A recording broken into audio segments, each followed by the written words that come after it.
Bola pro meu amigo Valdecir. Bom, nós vamos aqui voltar aí à questão do empreendedorismo, né? A gente sabe no Brasil um grande desafio ser empreendedor.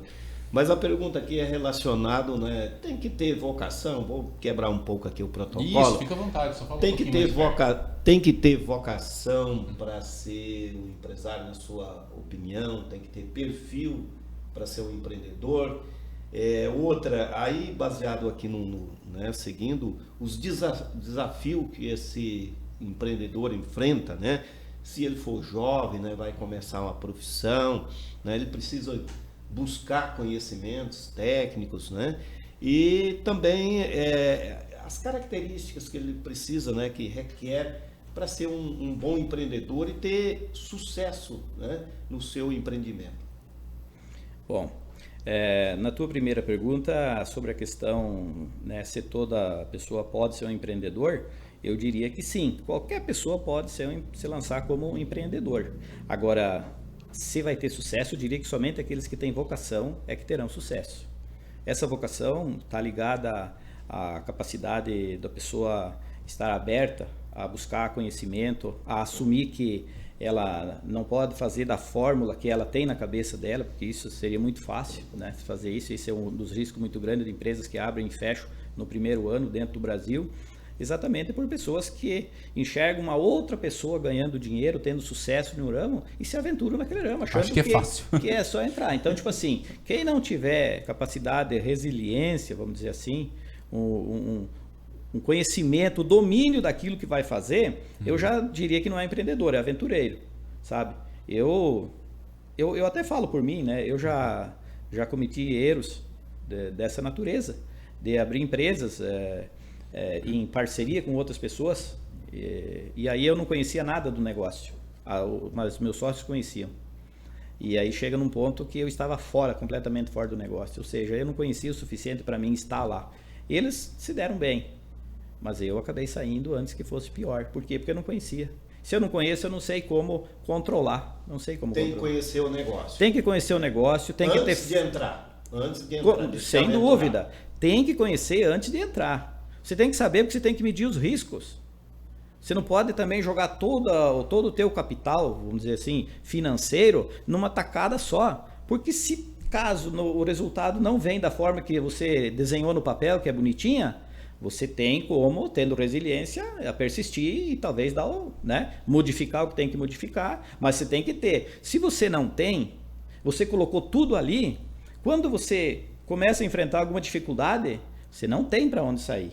E aí entra um negócio na sua cabeça e aquilo começa a bater na sua cabeça. Quer dizer, ao invés de você achar a solução para o problema, você começa a se desgastar mais com aquilo lá. Sabe? Aí a pessoa começa geralmente a achar culpados. Percebe-se que vocês sabem do que eu estou falando. A pessoa geralmente começa a achar culpados, cuidar da vida dos outros e assim ela começa a se degradar automaticamente e o risco da pessoa não prosperar é grande. Tem essa preparação que tem, essa capacitação de empreender, você falou que tem que ter vocação. E eu concordo também, para tudo, aliás, né? A comunicação, para ser médico, para ser profissionais de todas as áreas, eu acho que tem. Senão ele não resiste, você falava da resiliência. Senão ele não vai aguentar, chega lá na frente ele vai... Uma hora ele espana. Mas eu falando, essa qualificação, é importante que busque todas essas informações, que se qualifique.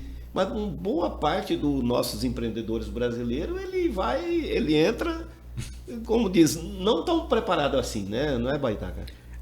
Veja bem, quando uma pessoa ela entra para o mundo do empreendedorismo, vamos dizer assim, geralmente ela vem de uma área pública ou privada e ela até domina a tarefa, a atividade, porém ela não tem o conhecimento de toda a parte legal de uma empresa.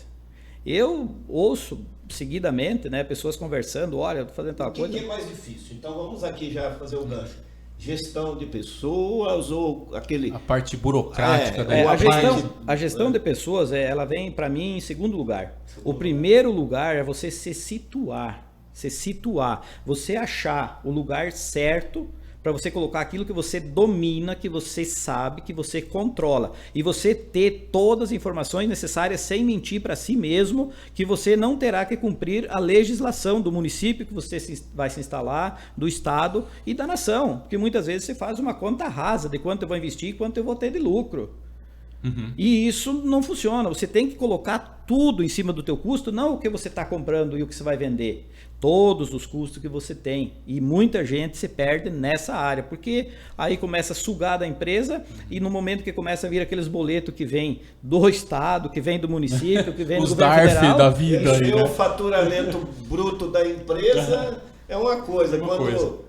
Quando começa a furar o líquido, né? Isso. Eu comprei por resultado 30, líquido. vendi por 50, ganhei 20. Não, Exatamente. senhor. Então, se a pessoa não está preparada, Tem também. se não está preparada para isso, vai enfrentar problema. Vai enfrentar problema.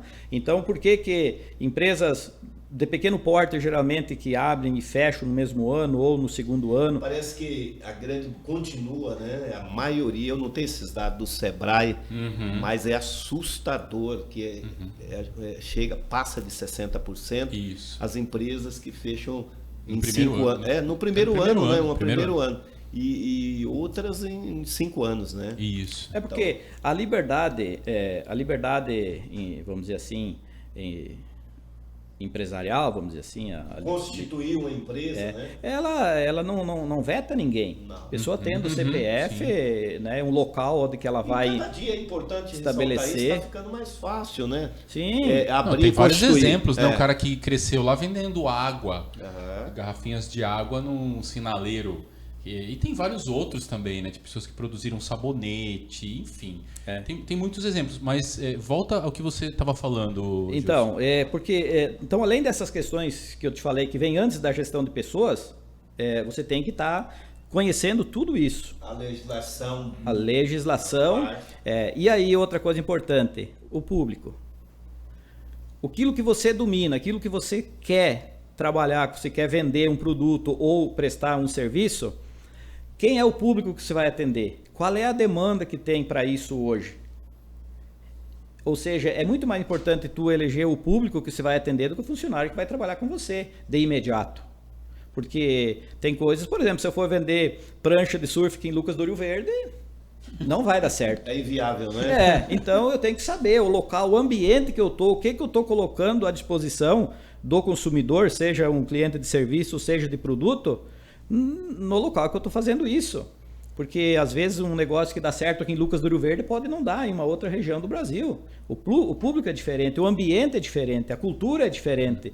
Então isso é muito importante, né? Eu, por exemplo, não tenho nenhum problema de eu falar aqui para vocês, o Valdecir sabe perfeitamente, em 2008 eu comecei um projeto de um supermercado de porte grande, na época, hoje talvez, não sei se ainda seria, mas um supermercado de porte grande, numa região, por exemplo, que eu não conhecia o público.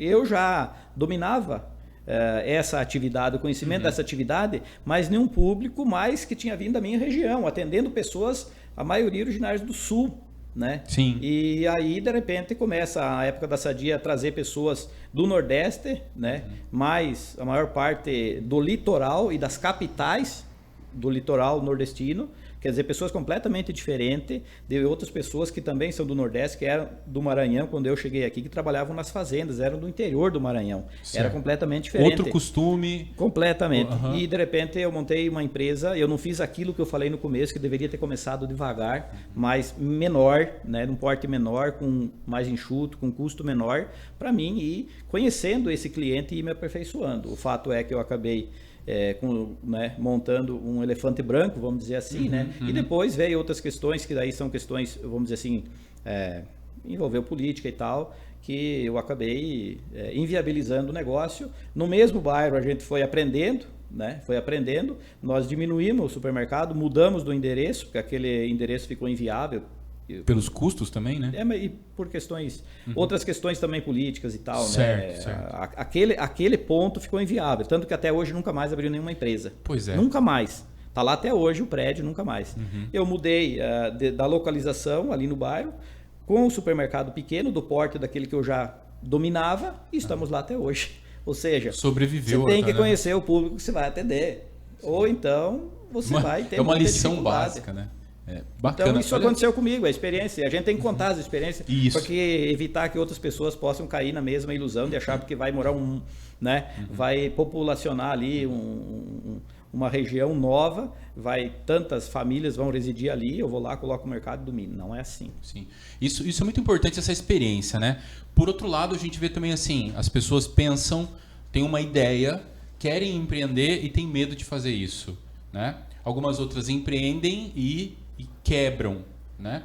Umas outras empreendem, conseguem sobreviver durante um tempo, depois fecham, enfim. Mas tem uma grande, imensa maioria que tem muito medo de fazer isso, tendo em conta, né? Tendo em vista todos os riscos.